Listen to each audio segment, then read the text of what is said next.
Okay. Your next roaster coming up, he is a Pride veteran. He's not going to do as many jokes as I think he's actually going to tell some stories about the people that are up here on the stage. Please put your hands together for Enson Inoue. Thanks. When I first got contacted to do the roast, my first thing is, yeah, that'd be cool. I'll do a roast of Dan Severn. And then I sat back and I realized I don't really know what a roast is.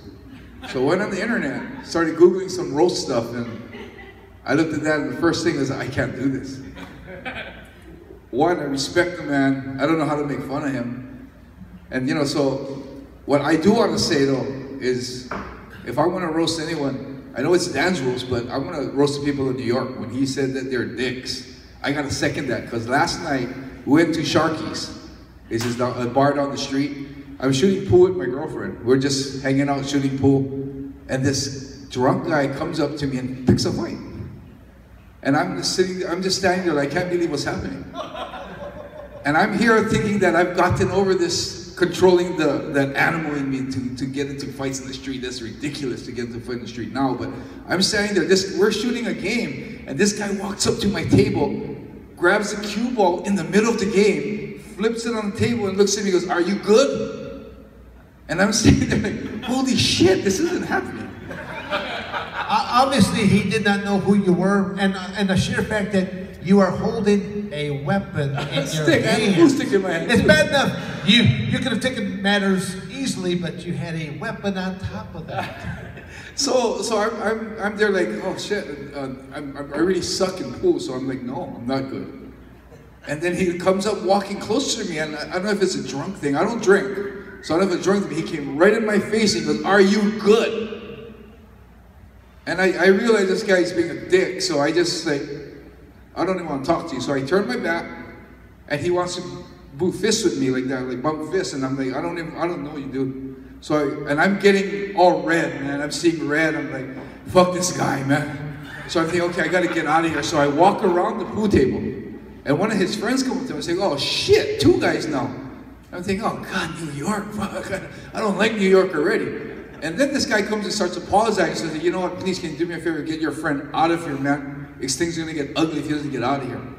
And this guy comes and starts screaming at me over the pool table, and I'm trying my best to ignore him. And I actually didn't like the experience, because what really scared me was the level that it would get to was all controlled by him. I always wanted to be in control of myself, and the thing was if he came at me, things would have got ugly, and I'd want to be more control of situations like that. But fuck, man, people in New York, man, they would have welcomed me, man. So we just went home and got in the room, watched some movies, and stayed in the room, man.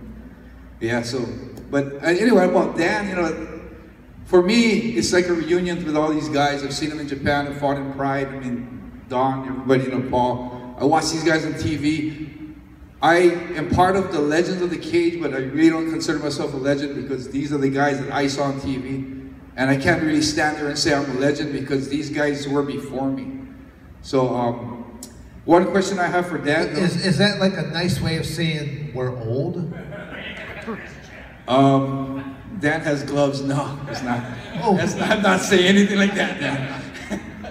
But I have a question for Dan, because in my career, the strangest thing I had happen from a fan was a fan comes up to me, takes off his shirt, and he tells me, "Can you sign my shoulder?"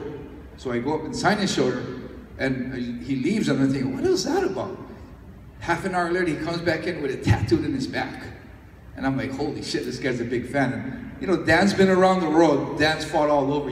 Dan fights once a week. When he was fighting once a week.